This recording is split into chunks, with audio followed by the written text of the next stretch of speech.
is Gareth coming in at the start just to say that we recorded this before the St. Patrick's Day parade was cancelled. I think it comes up. I'm not sure which podcast we talked about Corona. We talked about it on both of them, but anyway, whatever. You get what I'm saying.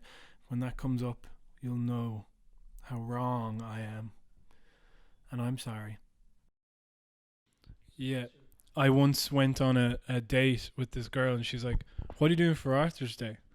And then I was like, what? And then I was like, she's like, I mean, I can't be doing nothing on Arthur's Day. Really? It's just like, how did this happen? I know it doesn't exist anymore. It's like, how did that, like, you know? Where were you on the date? Where was I on Arthur's Day? On the date. You said you weren't on a date with I someone. went on a date with somebody. I think it was to the cinema. I think it was to see the Muppet movie. Oh. Yeah. How old are you? How old was I? Yeah. I was probably 21. Interesting. Yep. How about that, huh? 21. I was 21. God. What a time to be alive, huh? Yeah. Arthur's Day. Yeah, that was prompted from looking at the branded hellscape. Was it Branded Ireland? Branded Hellscape Ireland? Imagine if you're watching like Blade Runner and you know the way the text comes out to the bottom? It's like Arthur's Day. You know, yeah. Arthur's Day 2075. This thing goes you see somebody coming up over, like, you know, there's like a sandbank now that's where the Liffey should be, and then it's like somebody coming up over the top of it with some sort of, you know, rifle. Yeah. And they take down a scout, and it's a scout fly. It's like a robot, but it's shaped like a pint of Guinness or something. Yes. And then they turn round and they're like, what planet is this? And then someone's like, I don't know, we're all apes. And then they turn round and there's a banner that says Spires there. Happy Arthur's Day. Okay, and right. Goes, you blew it up. You finally did it. Yeah. Damn you.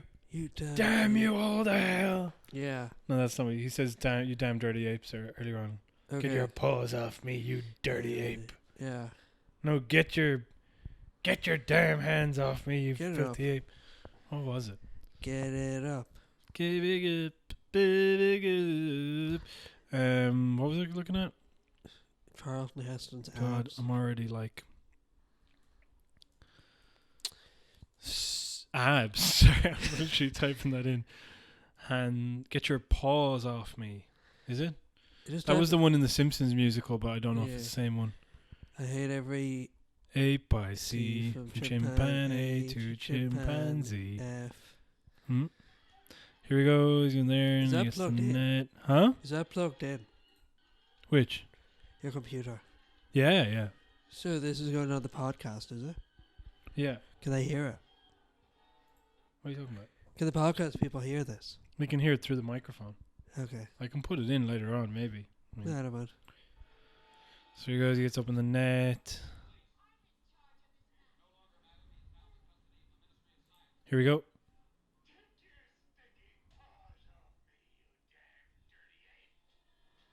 Yeah, so that's what he says. And that's what What did he say? Take your stinking paws off me, you damn dirty ape. Interesting. He can talk. He can sing. Ooh, help me, Dr. Says. So yeah, we were talking about the Branded Hellscape Ireland page at Branded Ireland. Very funny page. I highly recommend you look it up. Yeah, I'm gonna look it up right now. All right, but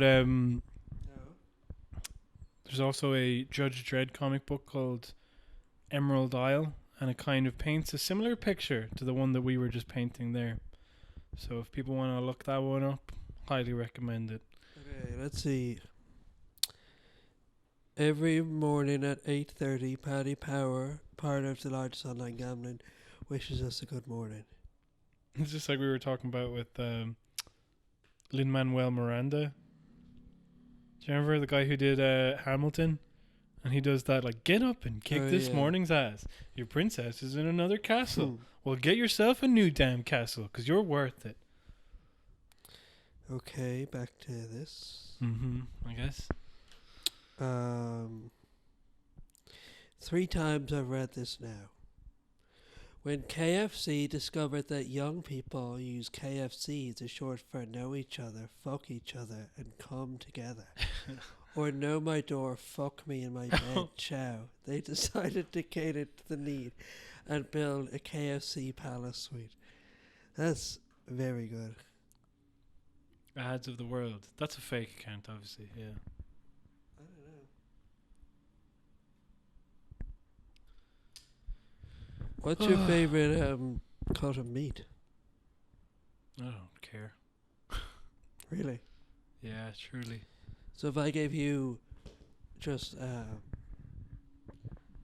like the hoof, you'd be like, "This is fine."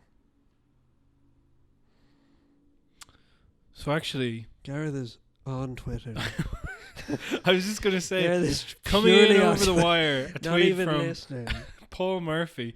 It's relevant.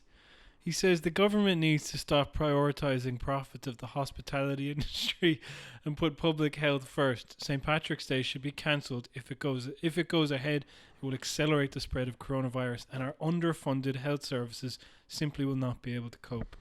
Right. And I'm not trying to talk about Corona again. That was last week's episode, aka something we talked about literally 5 minutes ago, because that's what's happened. The break between us. Yeah. But and also by the time this gets released, they might have cancelled Paddy's Day. Do you think they will? I don't think they will. Yeah, they will. They have before. Do they? For foot and mouth. I don't think they're going to cancel it. What? I don't think they're going to cancel I think. Yeah, I think it'll get I can think if has anyone said to cancel it? Like, has the World Health Organization or anything said to cancel it? Like, well, I think everybody's just cancelling lots of things, so kind of, they probably should. Yeah.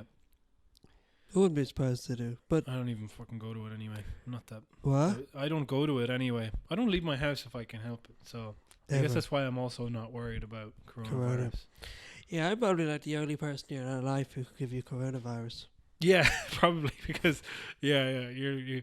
I literally live on, on Dorset Street, but not even all of Dorset Street. Just like I walk from one part of it to the other. You walk from Costcutter to your flat. Yeah, but also I go to A4 every now and again. So yeah. Once I go to A4, I try not to talk. I try to talk to as little people as possible. I want to rent A4. I do love A4. I keep meaning to. I want to put on a show at the end of the month. Oh yeah, you should do that. It'll be good. I'm putting on a show at the end of the month. What day? I was going to ask. Animation Shingles, and it is on the 21st. Interesting. A Saturday. And it is about Jam Media in Transfer. Shut the fuck up.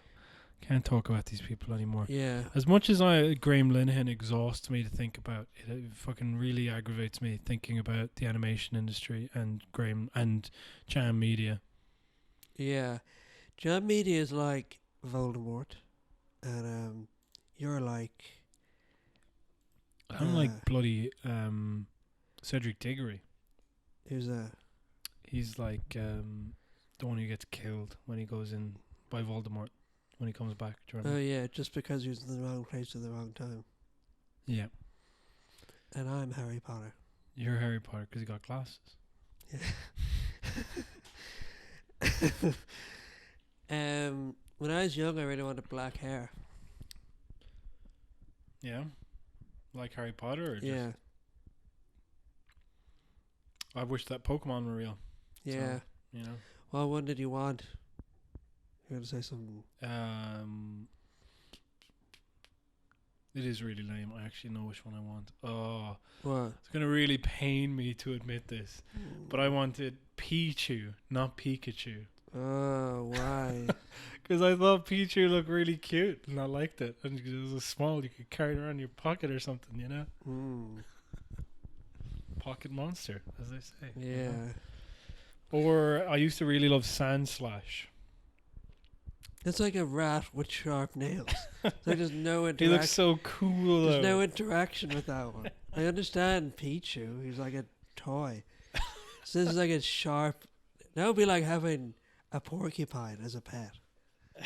It just sprays needles at you every day. What was that? A Cyndaquil was another one. I don't even know what that is. That wasn't it was second generation. Did you keep up with Pokemon? No, not past second generation, Hmm. which was the Johto one, you know. Which is the what? Johto.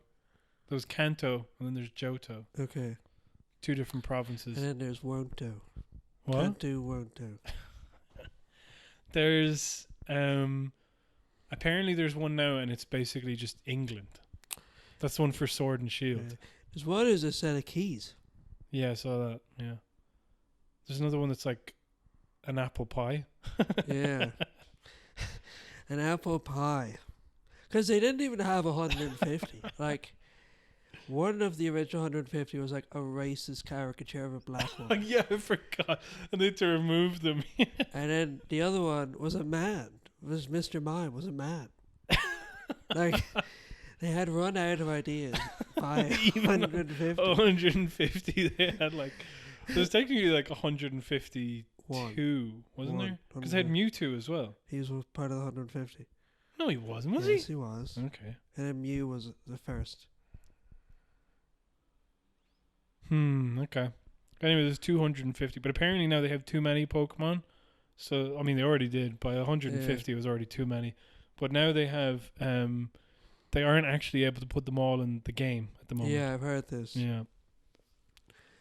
There's There's 150,000 for all to see.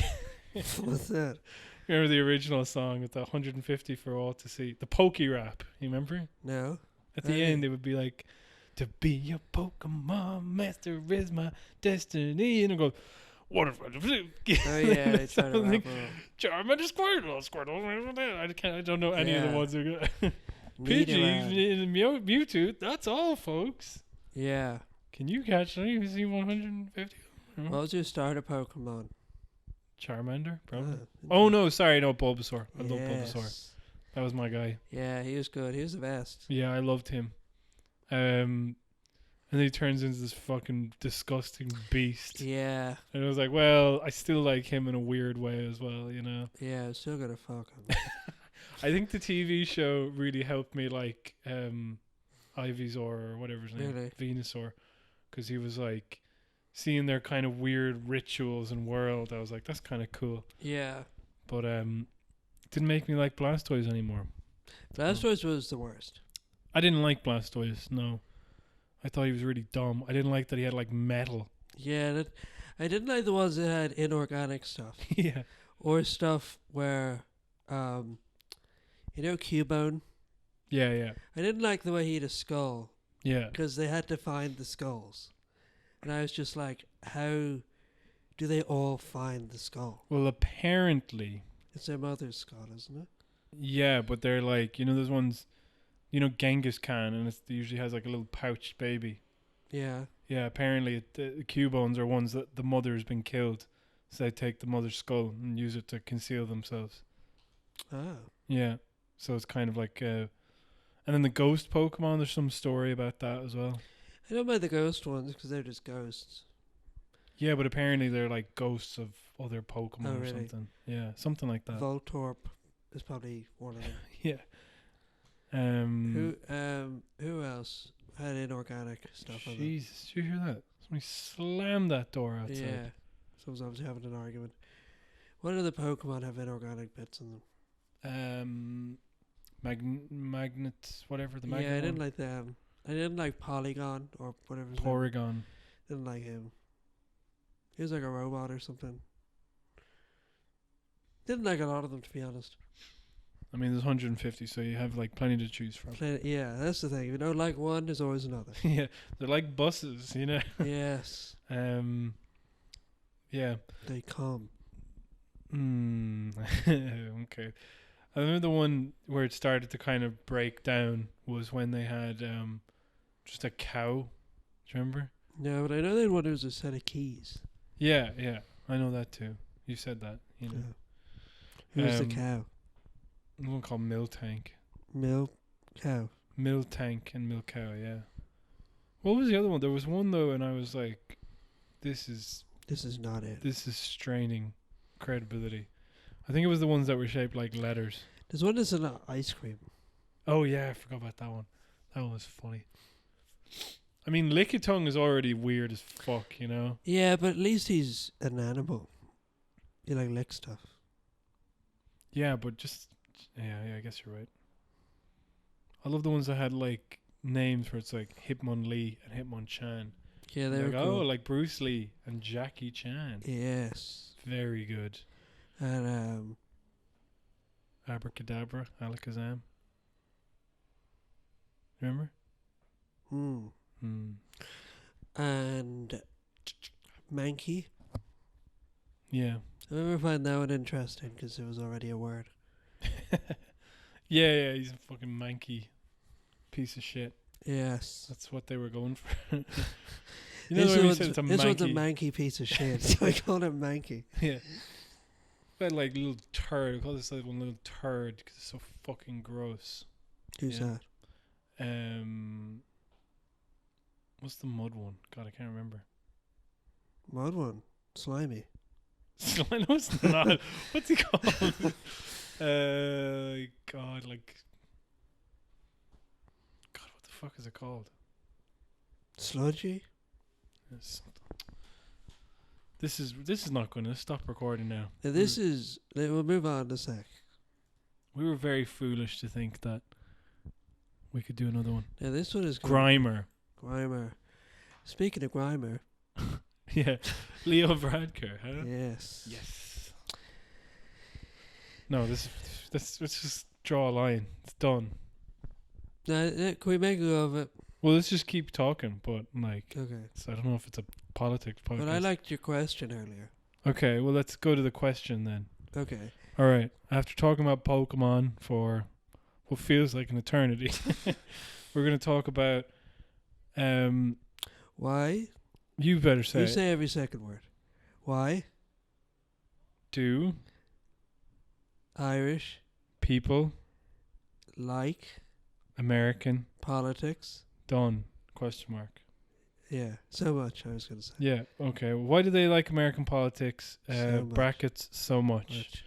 Yeah, Exclamation because it came to me thinking about how it was quite a slow news week in Ireland, and I found myself getting very upset about Super Tuesday And where and were not you? thinking about what was going on in Irish politics at all. And where were you when this came to you?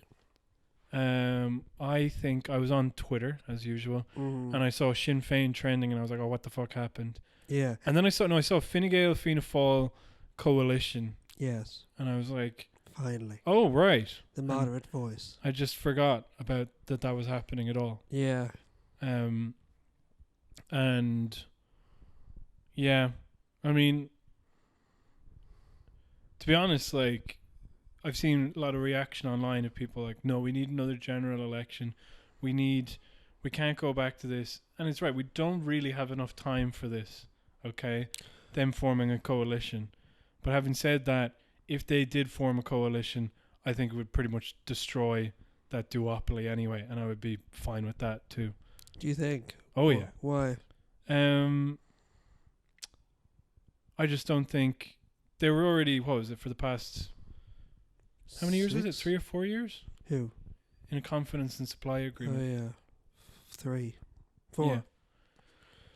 So they were already kind of in a coalition by another name anyway. And now now it's going to be official. We're in a coalition. Yes. And I just, there's no way that I could see them crawling back from that. You know what I mean? Because, some party is going to get dinged enough that it'll, and they're in together. Like basically, like Labour went in, took a hit. Yeah. Well, that's it. It's like the party who lost such a huge percentage of their vote shouldn't really be the ones who are going into politics, into government. But I'd say Fine Gael are sort of split. Like half the people want to go in, half the people don't. Yeah. I think there's a lot of Fine Gael people who wouldn't want to go in with Fianna Fáil. I think, I mean, maybe I'm just really naive, but like, just that since there's so little difference between them, I think that they would just consume each other almost. See, I think Fine Gael are so moralistic. You know what I mean? They really see themselves as like the virtuous party. So they don't like feed a fawn. They're kind of like the parent telling you to eat your vegetables, like this type of like, look, I know you think that I'm actually the villain, but I'm not. I'm just being realistic, you know. Yeah, except they're making you eat shit as opposed to vegetables. Like, look, you have to eat your shit, okay? You can't you can't drink your piss until you eat your shit, you know. They're like, but can I not do any of this? I don't think you understand how this works, okay? I don't think you understand this system that we have. This politics that we have. Like that's why they're always that's why they're always scolding Sinn Féin as opposed to like just not liking them. They scold them. Yeah. You know what I mean? It's because they see themselves as having being morally superior. But the question that we've set ourselves, you've set us. Yeah, that we keep drifting away from. And I guess you're patient zero. Yeah. No, I've really had a tough time with the Super Tuesday. You're a lawnmower man. So embarrassing to know all this stuff about like American politics and the people. Like I know. Do you know who Jeff Flake is? No. I know who Jeff Flake is. I think fundamentally the reason it's because they know how to sell it better. Well, it's so much more like as entertainment. It is a lot more interesting. Yeah, and also like there's a lot more people watching it who can kind of appraise the information. Yeah. Well, because now like in Irish politics, like I think we talked about this, but like there's been an absence of a kind of Daily Show type presence. You know what I mean? Yeah. Or somebody to not like, for want of pitching. Not for want of pitching on our part. Yeah, yeah. Well, yeah, they did a show. Des Bishop did a show a few years ago called, I believe, This Is Ireland. I could be wrong about that. And sorry, go on. No, Des Bishop took a picture of a joke and he was like, "This is such a shame that we had to cut this bit," but like they just wouldn't let us put it. And the joke was they were explaining VAT, okay? And he goes, "Here's how you know VAT is important. Even Dennis O'Brien has to pay VAT." Okay. They couldn't say it. We did. And that's what happens with like. And then when we worked on Ends Meet, Mark wrote a script that was just about like a Mayor Quimby-esque type corrupt politician who was in a nominally Swords area, okay? And they were like, "No, can't do it because somebody in Swords might think that that's them." And it wasn't even based off of any politician around there. Yeah. They gave him a name, and I think it was a really good name. It was like, oh God, I can't remember, but it was a real Fianna Fáil type name. And they were like, "No, you can't have that be his name." So they just had to change it to something else. Really? And it was like just like no notes on anything else. Anything to do with politics, can't go near it, can't touch it. And they're just terrified. And yeah, it kind of means that you don't get the same dissemination of the information. And like there is Callan's Kicks, which my mum insists is funny, even though I've listened to it and I just don't think it's funny. Yeah, someone recommended me to write for Callan's Kicks. Oh, really? Yeah. What type of horrible person would... Hey, this is the worst thing on the air. You'd be great on it, you know? I sent in some of my writing. They just ignored it. Never even got back to me. Well, you're on notice now. Not the person who recommended me, the person who I was recommended to. Yeah, well, that's RTE for you as well, do you know? Yeah. But what was I gonna? There's what's the other thing? You said something there that reminded me. Oh yeah, and then the Phoenix. The Phoenix could be arguably like political comedy as well. Do you know? Yeah. Do they? I thought it was like a satirical thing. The Phoenix. Well, they have the world's worst satire section called Crackock's Chronology. But are the other stuff either side? Are they like real stories except told in a kind of glib way? They're told in sort of a salacious way. Right, but they're real. Yes. Oh, I didn't know that. And like they do a lot of report, like they have a lot of insider information. So so it's all real. But then there's a section that's supposed to be like The Onion. Yeah. Where it's like health tips from Leo Varadkar, you know. Oh yeah, it's really bad. Yeah. It's like, don't drive your Merc to the north side, you know. Unbelievable. There's another one. Yeah, the Waterford Whispers, I guess, could also be technically kind of. Waterford Whispers is Or only serious satire. And also, though I might be really grasping at straws, Irish Um, Simpsons fans. uh, It's less curated and it's not original content. and it's also so, like, I think it's very Reddit politics. yeah, you know? I don't want to call it like, be like, oh, it's biased, but it's so biased. You know what I mean? Like, Right. it's like someone is just like, I don't like Fratker, so here he is, his Millhouse. You know what I mean? It's Right. like, it's so, It's more visceral or guttural Yeah. or something, you know? they're not critiquing or commenting or Yeah. transforming anything. They're just sort of like, here's Edna Krabappel, Principal Skinner, Ralph. I saw this this article that I'm not sure even entirely makes sense, but it kind of hit a few notes for me. I think we were talking. One thing I wanted to say really quickly, and this is from the last episode. But anyway, we were talking about if hypernormalization made sense, and I think almost it doesn't matter if it makes sense as long as it provokes some sort of discussion, or if there's ideas in it that you can tease out into other parts, But anyhow, similar with this article. This article was talking about Banksy's thing, Dismal Land or whatever it was. Yeah. And they were saying how, and they might not be right, but I'm just going to try and vocalize the opinion anyway, which is essentially that it's not satire because all it is stating the opposite of what the viewer knows to be true, do you know? It's just irony or sarcasm. Yeah, it's just like it's like it's the same almost as the news, because it's almost like, I think they were using it to talk about Banksy in particular, but the kind of Onion and stuff like that, in general.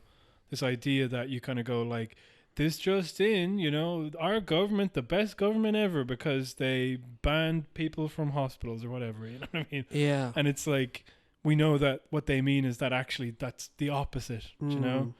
So anyways, there was a time where Waterford Whispers felt like that was kind of the main thing of just taking the news and saying the exact opposite of it as a headline, you know?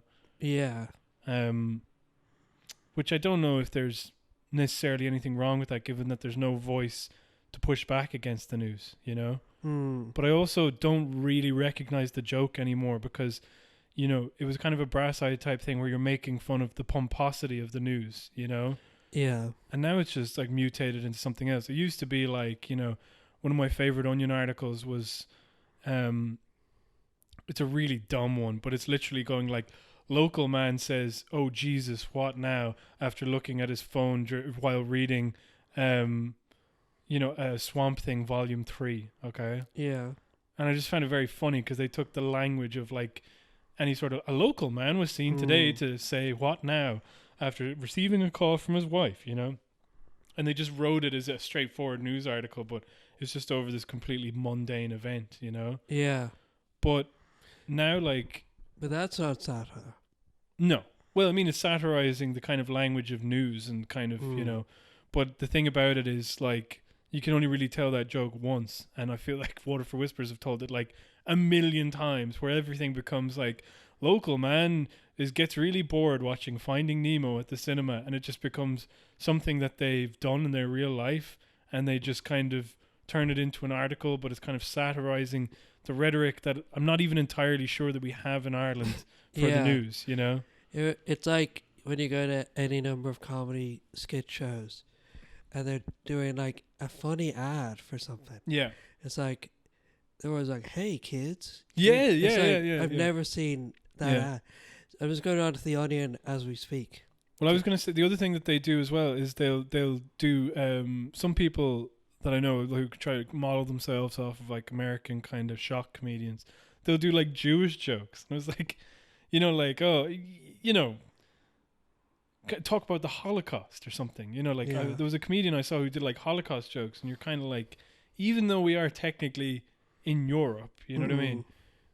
You don't know any Jewish people. Yeah. What is your connection to this at all? It's just you saw someone else. Yeah, exactly. So anyway, go on anyway. Okay.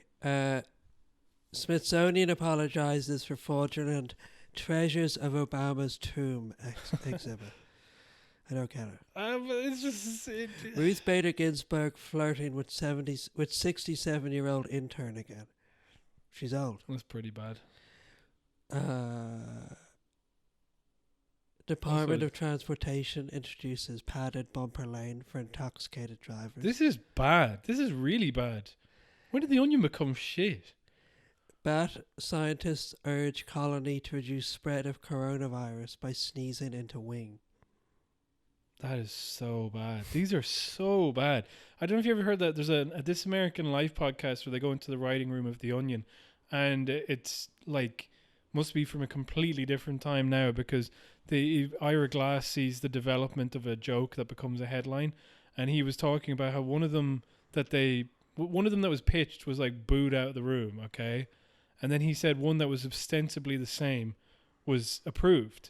And he was like, what's the difference between those two jokes, you know? Yeah. And it was like, one was about like, it was kind of like one of those local man thing. And it was like, local man's girlfriend can't even or something, you know? I can't remember, but basically they were talking about how, the thing was, this guy's girlfriend wants to have fun with him and he doesn't want to do it, you know? But, in one version of the joke, the onus was on the man, you know? Yeah. Where the man was like the party who was like, you know, Jesus, what now? You know? And then in the other one, the girl was the one who was kind of like, why doesn't he want to hang out with his girlfriend, you know? Yeah. And that was the one that made it through, because they were talking about who's like in the joke, as in, it shouldn't be that like, you don't want to be like, oh, this fucking bitch just wants me to fucking hang out with her. You know what I mean? You want it to be like you think this guy is an asshole as opposed to the girl for wanting to hang out. And that's the type of deliberation they were putting into these jokes. Nobody put out that level of deliberation into that, you know? Yeah. But so in America, they have that sort of like, they have so many layers of analysis for you. It's like they have the political act, then it's reported on, and then it's analysed, and then it's satirised. Yeah. Whereas we don't have any of that here. We have the political act. Yeah. Sometimes it's reported on. Yeah. And that's it. Yeah, there's exactly. No analysis. No, that's true. Unless you're like reading Fintan O'Toole or your man who's doing the podcast we were laughing at, The Economist. David McWilliams. Yeah. Yeah, no, he's a fool. Or I only found it. Another required listening podcast. I think it's called. I'll look it up later. It'll be in the notes. Well, no, it won't be in the notes. I think it's called Fully Automated. But either way, he did a podcast.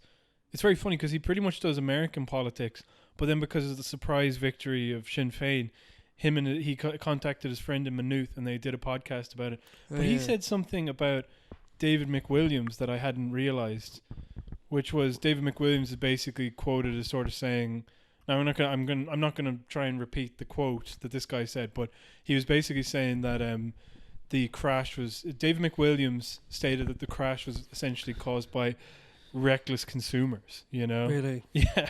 Like, this is a fucking economist and he believes that, like, oh God, we lost the run of ourselves, didn't we? He's like, we didn't lose the run of ourselves. And it stands to reason that the guy who coined the phrase the Celtic Tiger should fucking have that opinion, do you know what I mean? Yeah, whereas people who coined the phrase Celtic Liger. That's a completely different thing. Completely much funnier. It is much funnier, and I'll tell you why. Because it's making fun of David McWilliams, and that's what's funny about it. Referring to Napoleon Dynamite. Yeah, I wonder whether we should just make that our, artwork. No, don't. You're not going to weasel out of drawing or something. Yeah, no. It's a beautiful logo. We have a super cool logo coming. Actually, I looked it up here. It's funny because when you close the window and open it again, then you're like, actually, that does look pretty cool. Yeah, it is good. Look at that. Can you see it from there? Yeah. I saw it earlier. Yeah, I know, but like, sometimes they have this thing where you like flip the drawing and you're just like, oh, it looks completely different now, and I can see everything wrong with it. You know? Did you flip it? No.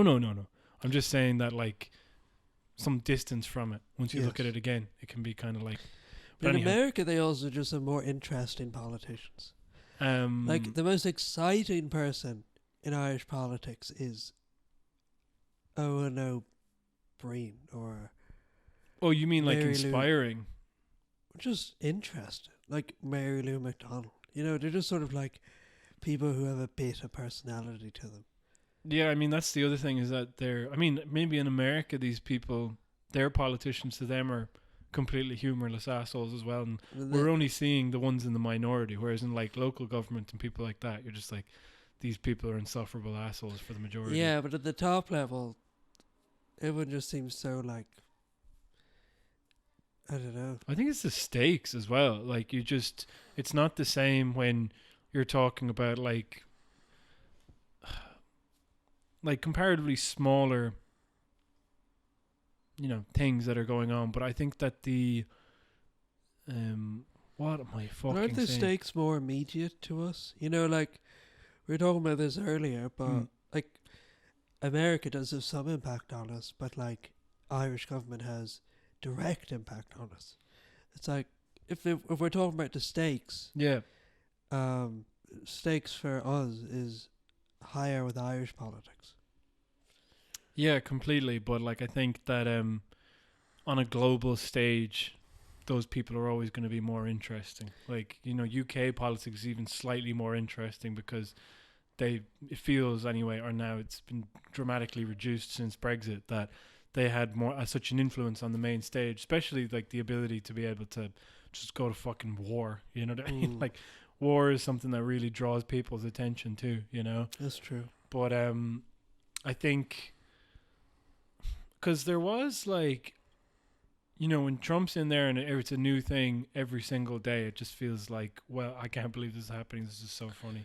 Yeah. Like me and Kayla had a moment there where, because I've been kind of like this every now and again, I'll see something like the time where he served McDonald's in the White House to those, but like, but the one Kayla has not found it funny at all and has been just kind of staying out of it and being like, yeah, whatever, it's American politics, who gives a shit. But she was like, that mini mic thing was very funny. Yeah. When he ducked below the podium and was like, look, this is what he'd be like. And we were just commenting, I was like, the only reason that's funny is because of like the contrast between The Office and what he's doing, that I watched that clip and it was like pure stand-up. Yeah. Like if you saw that in the International, people would laugh, like there's the bit where he's like talking about he goes of course Pocahontas dropped out. Yeah, it's very rude to her. People said I was very rude.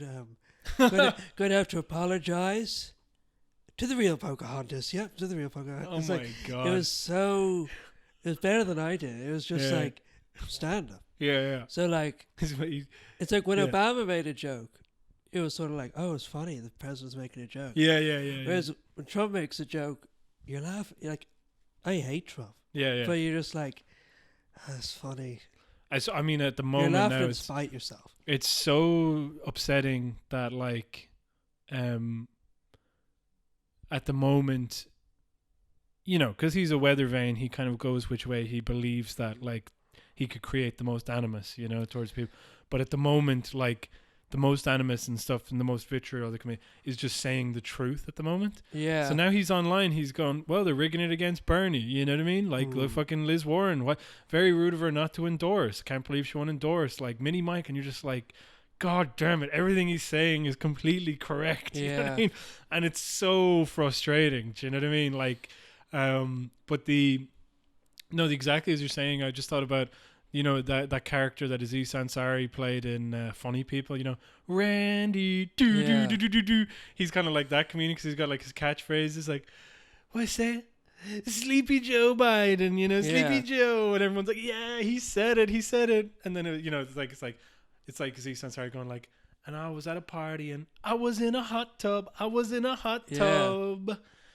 And I was underwater. Boo, boo, boo, boo, boo. It's the same thing. It is. It's just stand-up. But the other thing, actually, do you know what it's like? Is like, and this is so ridiculous, but it is like professional wrestling. Like he loves wrestling. Like he's been on like WWE a few times and all this, but like there is that performance. It reminds you of like Conor McGregor or Muhammad Ali, just people who are really good at smack talk. Well, it kind of reminds me of like Stone Cold Steve Austin or like even like The Rock, because that's like my last kind of introduction to that stuff.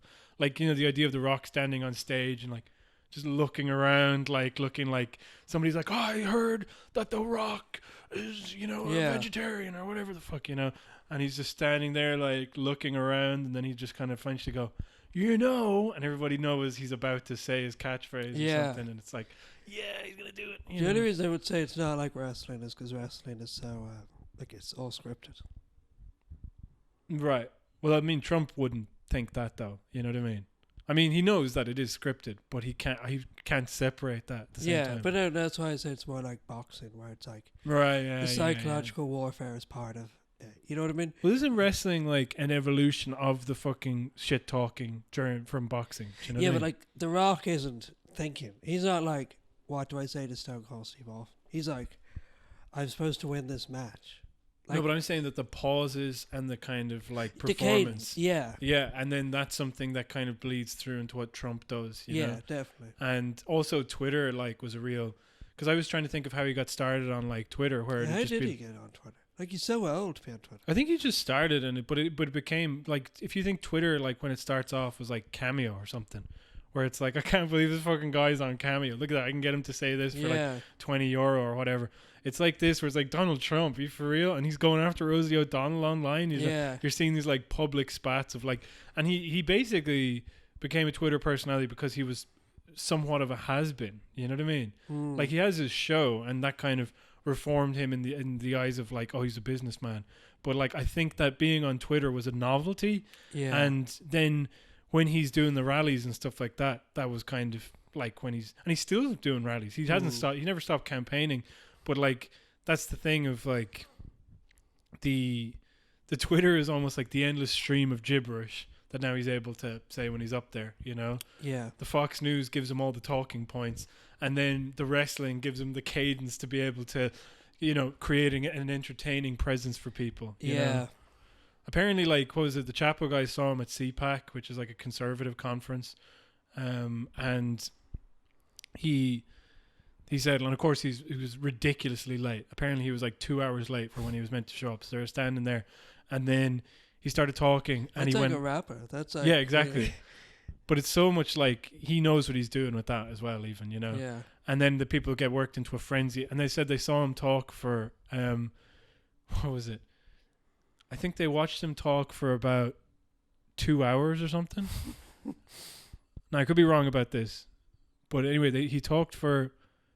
And let's say he talked for an hour. Okay, he talked for an hour. I'm just going to be most modest, all right?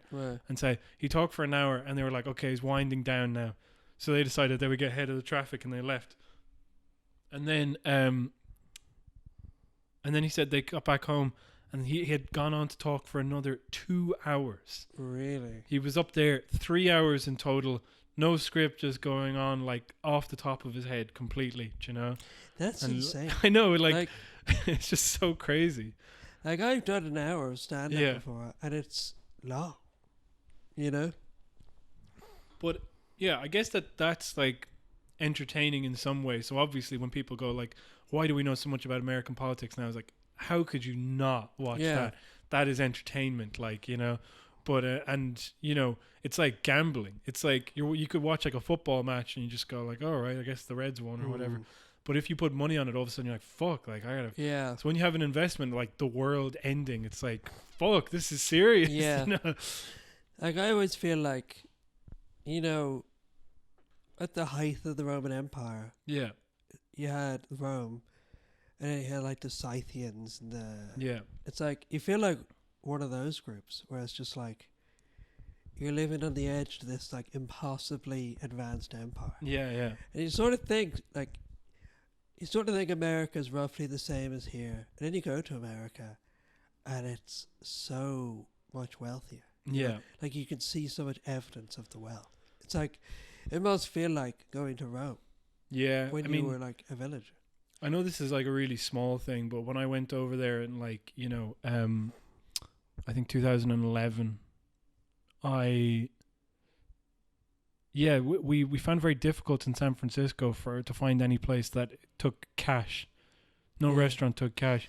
And then when I got back, it was about a year and a half, and I started to see like advertisements saying, hey, contactless payment. Why not give it a go? You know? It's like so I guess just at a fundamental level, the way the human brain works is it's like you keep an eye on what the most powerful people in the room are doing. Yeah. Like that's just, if you live in a social hierarchy, as Yeah. humans need to, like, fundamentally do, so our brains are set up, you're going to worry more about the guy who runs the world than the guy who runs Ireland, you know? Yeah.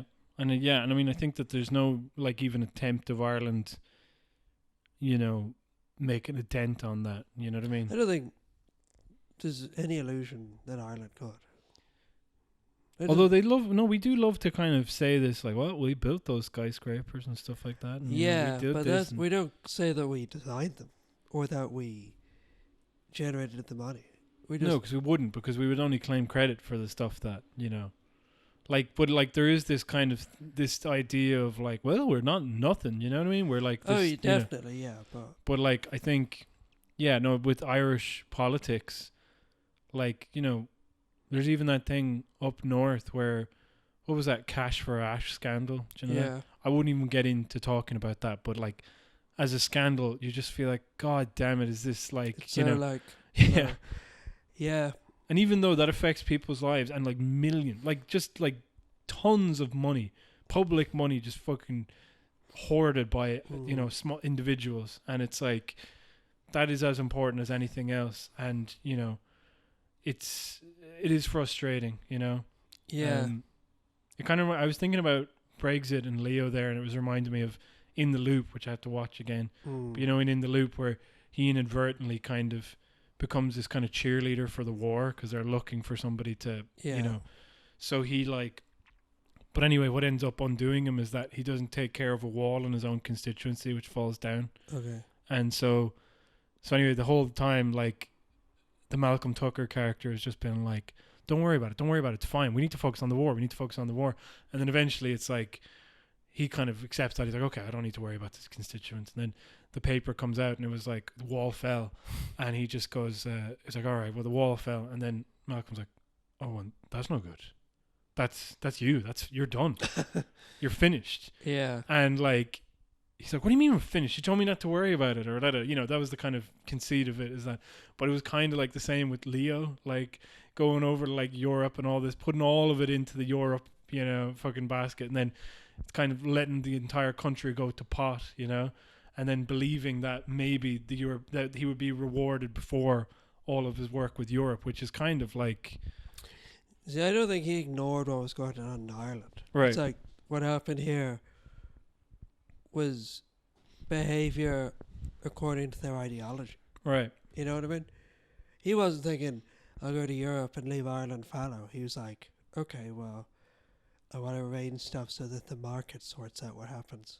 Right. You know, he put in a lot of work. Okay, here. right, yeah. It's just, I disagree with the work at a very fundamental level. Yeah, no, I know what you're saying. Yeah. No, I mean, I don't know. It's very hard because he's such a kind of vain man that you just kind of almost feel like he would also do it just for the ability to hang out with like Angela Merkel or stuff like this. You know what I mean? Yeah. Like, definitely interests him a lot more to be seen as like a powerful European leader than it would to, you know, as any kind of obligation to the country to kind of make it better. I'm not so sure. Like, I think that he probably sees himself as having some sort of like interest of the country at heart. Right. Very sort of like, it's a very cold one. Yeah. Like, he wants to be seen as a young politician of Europe, definitely. But I think he also wants to be seen as like the neoliberal saviour of Ireland. You know? Right, yeah. Well, didn't work out. No. But yeah, I guess, you know, you can talk about the entertainment and spectacle of American politics. I guess in a previous iteration of this episode, I was talking about, you know, ways in which messaging and rhetoric and stuff like that from the States is kind of slowly but surely influencing us over here. Yeah, it always has. Like, don't they say Jack Lynch was the Taoiseach who ran the first American-style campaign here? Okay, no, I didn't know that. Fianna Fáil. When is that? Well, I mean, like, even, you know, you talk, but look back and it's like Clinton and, you know, Ahern and all this, like, you know, there was a Good Friday Agreement, obviously, Yeah. but like there was this kind of weird, you know, I don't know, I guess like felt like we were like the scruffy younger brother of like America. That's the image they were trying to convey, you know? Yeah, I think in America they're so good at memifying themselves. Right. Like the people everyone remembers most like is Bertie Ahern, Yeah. because he sort of made himself into a character. Like people remember Bertie Ahern longer than they remember Enda Kenny. Right. I'd say there are people who've already forgotten about Enda Kenny, but no one will ever forget about Bertie Ahern. And in America, every politician tries to become a meme. Oh, that's true. Yeah, or like, yeah. or at least gets made into him. Like Ruth Bader Ginsburg Yeah, is an yeah, action yeah. figure. Yeah, But yeah. like, so you had Bill Clinton playing the saxophone. You had George Bush the cowboy, Obama the cool smoking young president, Yeah, yeah. and then The Trump. black guy as well. What? Like, that's not a small thing as well. Yeah, he didn't. Yeah, that's true. And then, so he didn't trade. He really No, traded no. on being the first black president as opposed to like a black man, if you know what I mean. Oh yeah, no, I think he was also like that played a lot more role in his a lot more of a role in his candidacy rather than it did in his presidency. Do you know what I'm saying? Because I remember one of the things they did. I remember when Obama's campaign was starting off. That one of the things he used to do these like record these videos for YouTube of himself on the Yeah. campaign trail. And then that proved very successful. So Hillary decided she would do it, except she, of course, hired a camera crew and set up in her own house, you know. Okay. And people were like, "That's your house? Are you fucking for real?" Do you know. Yeah. And there was a lot of photos of like Obama carrying like bags of fast food and a bunch of papers under his arm, and like he always looked. It's actually funny because it's the same kind of imagery that actually Bernie Sanders is. You know what I Yeah. mean? Like you see these pictures of Bernie Sanders and it's like he's in his house and it's like he's got that chair we throw all of our shit on, you know? Yeah. And actually like Obama had all that and then almost day one White House. Oh yeah, no, that was all. It was actually really affecting that. Because once you like realize like, oh no, actually he was always like this fucking quite well-to-do Chicago lawyer. Do you know what I mean? And then a senator. Do you know? It was. Yeah. There was never a point where I mean there was a point obviously in his life where he wasn't as well off as he went on to be, but like, you know, He played it up. oh, he played it up big time. And yeah, and but that kind of also fed into his kind of cavalier rhetoric and the way that he spoke and stuff. And Yeah. it's funny. Sorry, there's one more thing about. I was remembering when he was saying some sort of defense briefing, and then he just kind of worked into it. And he's like, and you know, he's like, he just says something like, yeah, and then the TPC for the satellite, and like, and he goes, basically, we're making the Iron Man suit. No, Yeah. we're not. It's classified. You know, and he's kind of like treating you as like you just kind of like you do. He's a very warm personality where you feel like you're being let in on this kind of. Yeah, he was very good at that. At like, Yeah. yeah, the 4 parts of him I always saw were like the cool basketball player. Yeah. Like, do you remember he had all those pictures of himself playing Yeah, basketball? yeah. And then he had the sort of folksy charm as well. Yeah. And then the great orator. Yeah, yeah. And then the sort of nerd. But also like self-deprecator was one of the ones. Yeah. And then the thing is he used the self-deprecation in many ways to kind of conceal a lot of his failures sometimes. Like he was in that video he made where he like, you know, there's like a cookie that was too big to fit in the glass, you know, for the milk. I would think so, Obama. And he went, thanks, Obama. Yeah. And it's like, yeah. I mean, yeah. And what's interesting is that when Obama was president, Biden was the radical uncle. Yeah, yeah. He was sort of like the fun guy. Yeah. And now he's trying to repitch himself as the elder statesman. I thought, like, I didn't think he's repitching him. I think he's trying to, because when he was a statesman, he was a really shitty statesman. And so the actual, has been well observed. The Onion and the Anyway. yeah, whatever. Let's just call it the Onion. I'm sorry, Parks and Rec. They kind of laundered him as like this kind of he's just he's just a guy you can have a beer with. You could just chill out with him, and like then driving the cool car. Yeah. And but then it turns out it's like, well, actually, no, he was originally put on the ticket to kind of reassure the racists that actually he would, He was like a racist when he was younger, yeah, and then or he was like, he's like a effect. racist in a way that people are like, I don't know, if you see some black guy driving a nice car and I was like, really, is that your car? You know what I mean? He'd be a racist in that way. No, but didn't he vote against the busing? No, but the active stuff is like the partisanship and shit like that. Like he, he's just a politician. Like, you know what I mean? He's somebody who, is looking after their own end by trying to achieve compromises, quotation marks and stuff like that. And so like, I don't feel necessarily that he's malicious, but it doesn't really matter because at the end of the day, the policies and stuff that he enacted and whatever. Yeah.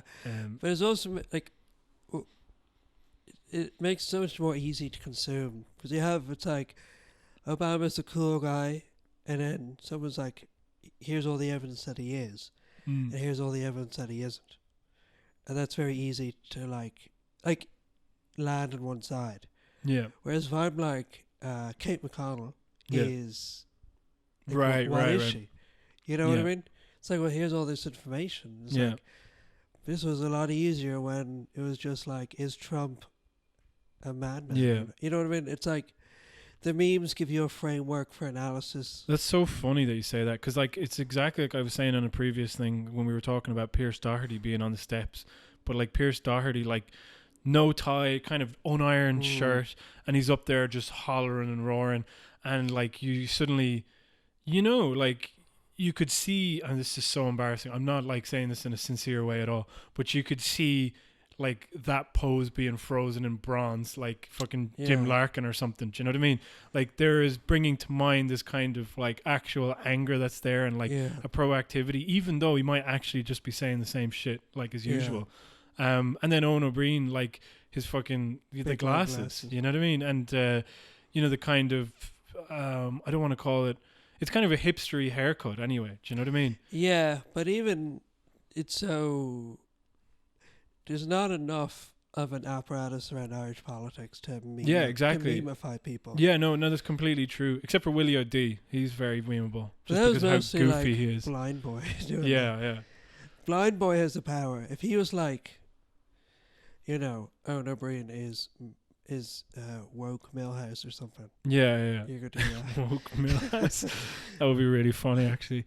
I think you're right in that. I think it was funny because it happened with there was a dinner table conversation with my parents, and they were like, everybody's trying to figure out what the fuck happened with Labour in the UK, because it looked like how could you go up against someone like Boris Johnson and not get anything back, Yeah. And some of the answers have been really like one of the ones that bugged me the most was there was a comedian called John Richardson. You sent me this. And he was on like, have I got news for you? And he's just, and people are, they allow him to say it and without unchallenged, obviously because it's a fucking comedy show, but also like everyone applauds at the end because the sentiment at the heart of it was like, fuck, I want Labour to come in and fix this. But what he says is like, they basically that they betrayed the people. They should have been taking care of the people. They should have been fixing this, and they didn't. And I don't know when are we going to be allowed to lay the blame at Labour's doorstep? And you're just like, when did that ever stop? But also like, they're not in government. It's like a complete failure of understanding what's happening. But anyway, like everybody has a reason, and despite the fact that they've talked about Brexit non-stop for 4 years, it's actually not Brexit. It's a failure in Corbyn's leadership, So that's what my dad said. He was like, hey, look, he's a bad leader, you know. And I was like, what the fuck does that mean? What does being a bad leader mean? Do you know, you're talking about Boris Johnson. Like, by extension, he won because his leadership skills were so good. Do you know, like what does being a leader mean except being a kind of confident asshole? Do you know, and why are those attributes that we should be encouraging?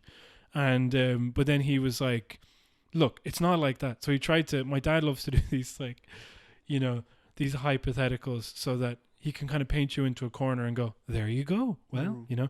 So he tried to say this. So he goes like, you know, God, what was it? I can't remember what it got around to, but I was saying that leadership was like bullshit, and it should be about like,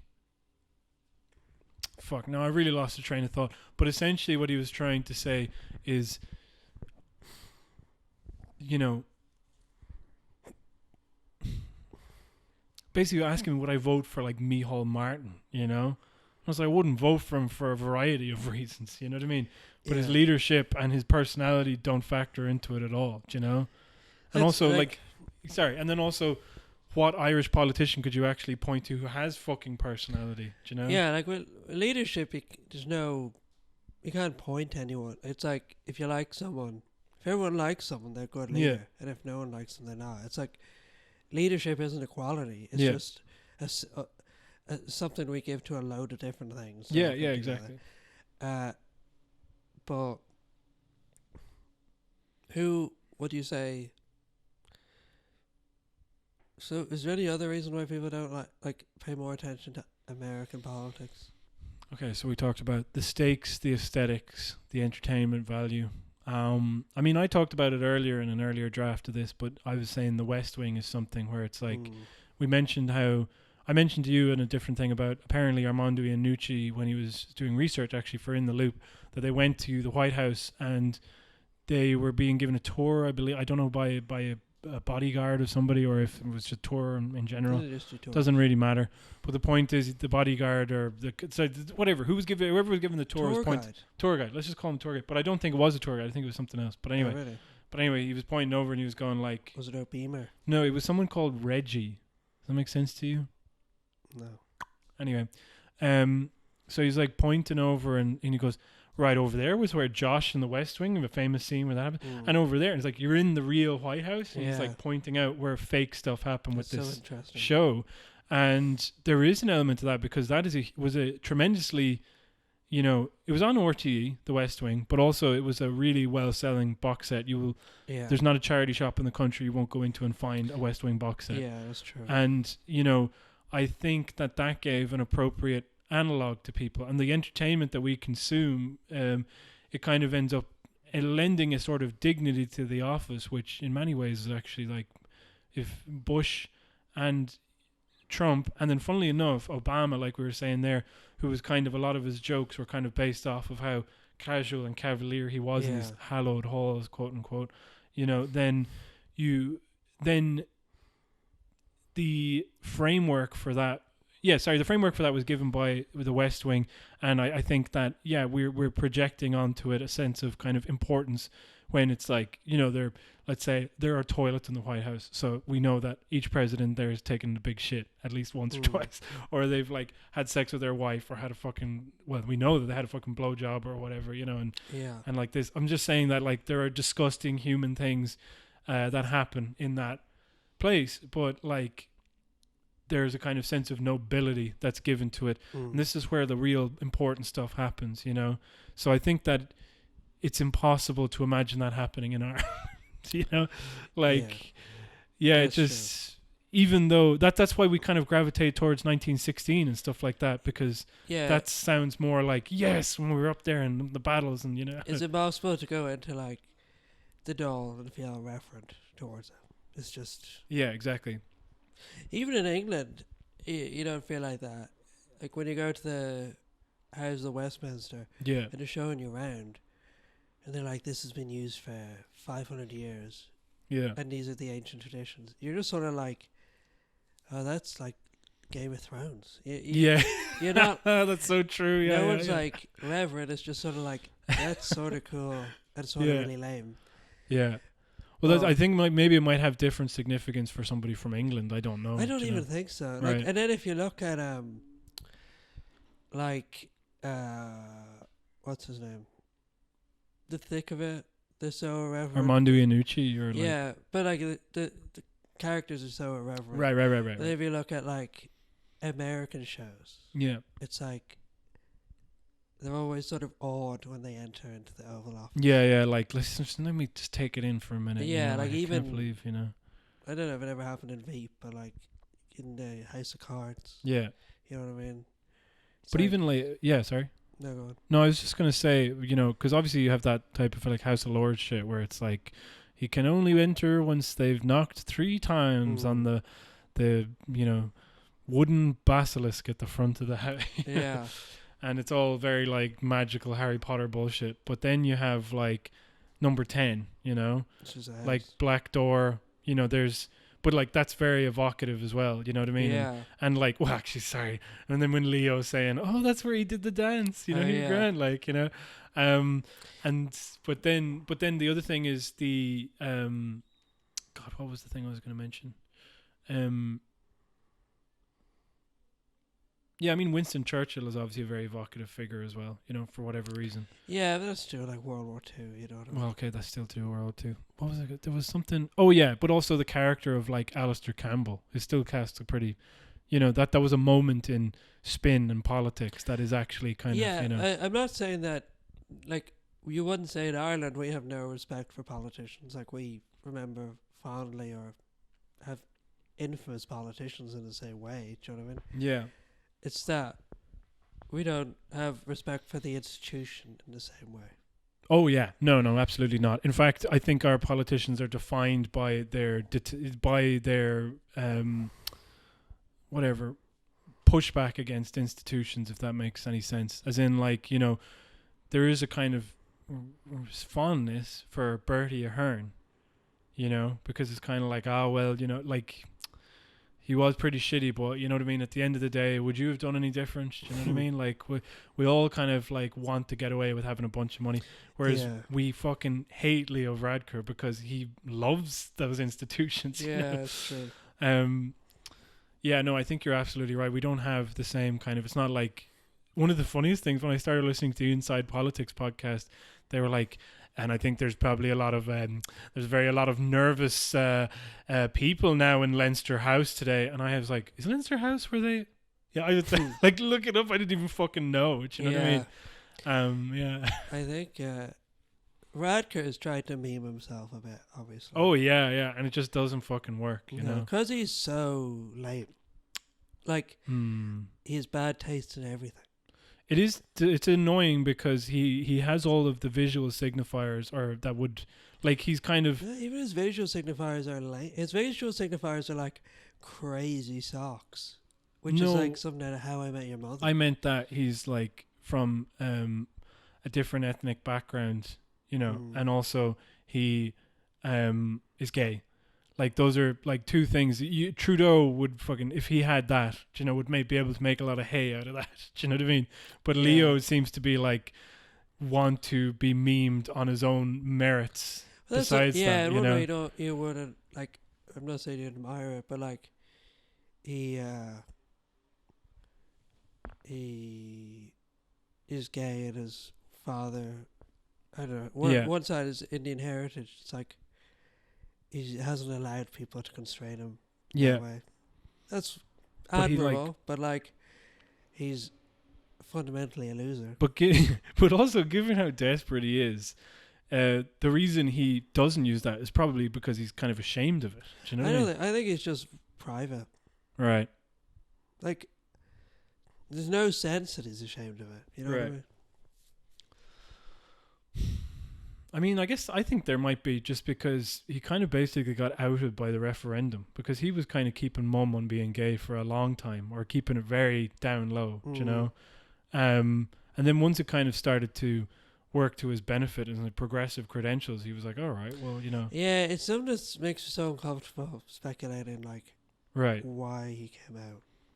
I'm not trying to, like, woke slam you or anything, you know? No. You mean you'd be right in doing it. I'm just kind of offering like what I think is, you know. Yeah.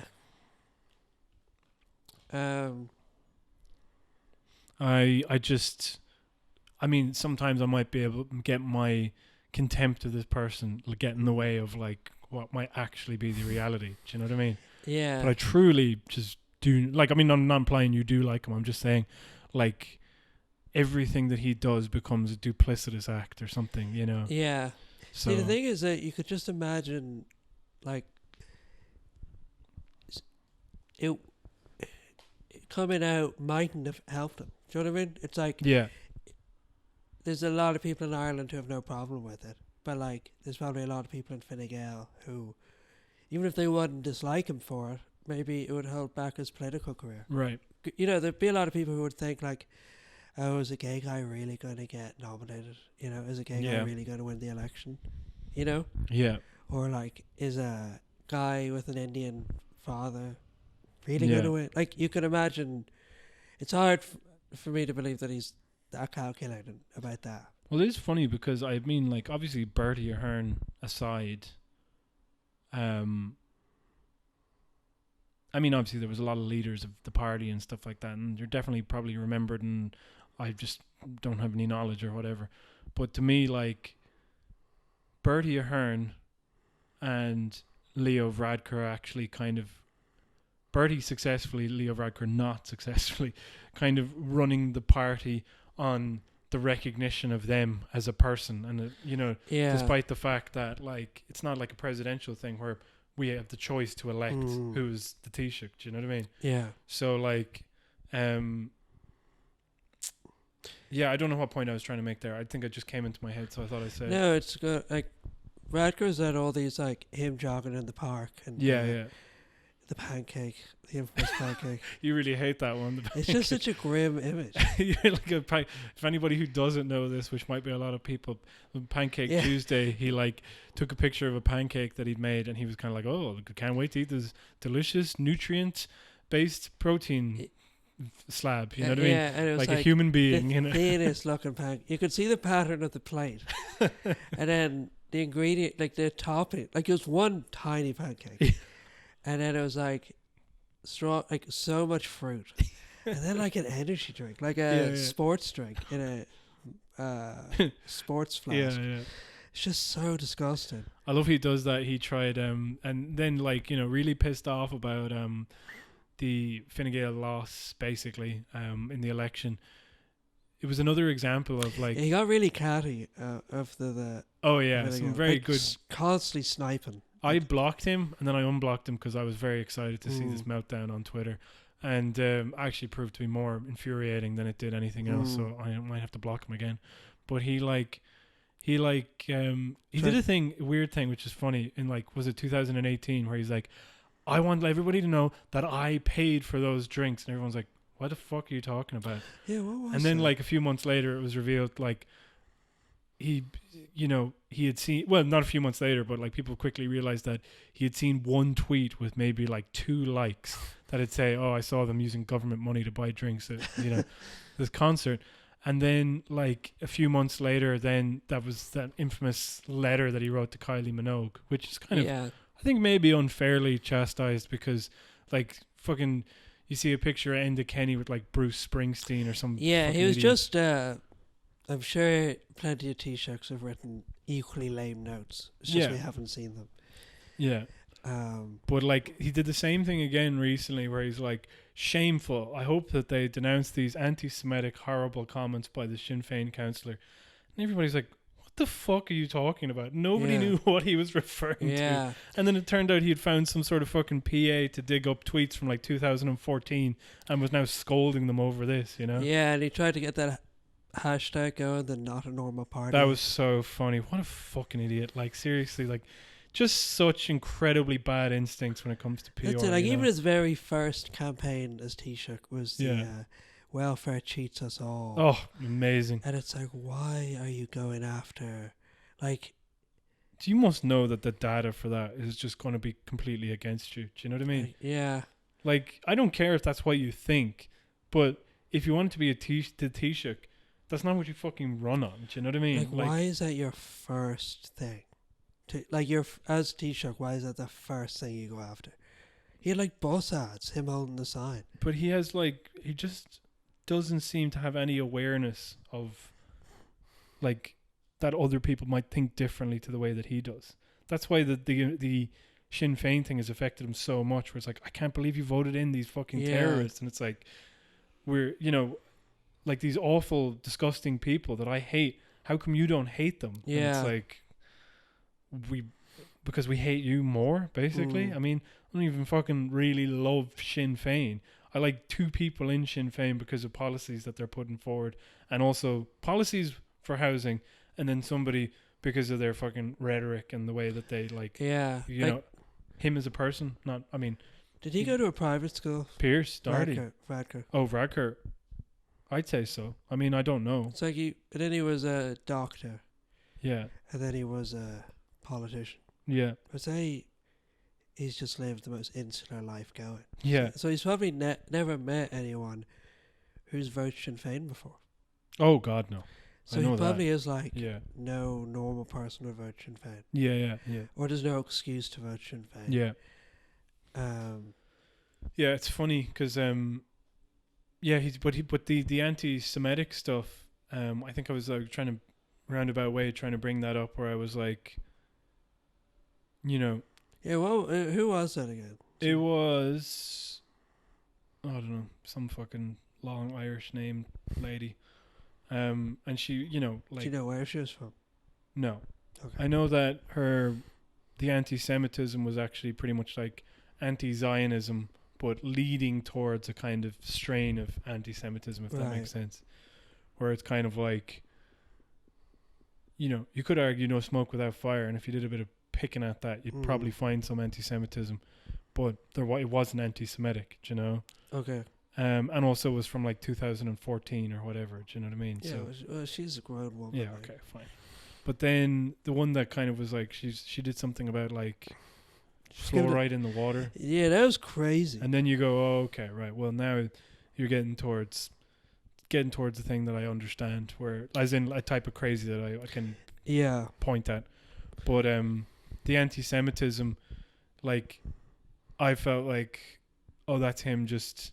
Oh, he's going to give that a go, is he? Because it affected Corbyn so much. You know what I mean? See what happens. And it's bizarre. Like, he's just been, for somebody who was allegedly butting heads with Boris Johnson so much, he definitely adopted so much of the playbook, because he believes that Johnson won because he's a political genius, as opposed to any extraneous kind of the referendum-induced hysteria that's happened.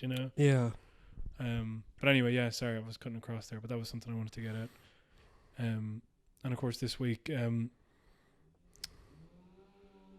maybe is that to get in the reason of that, but the Nazi flag that was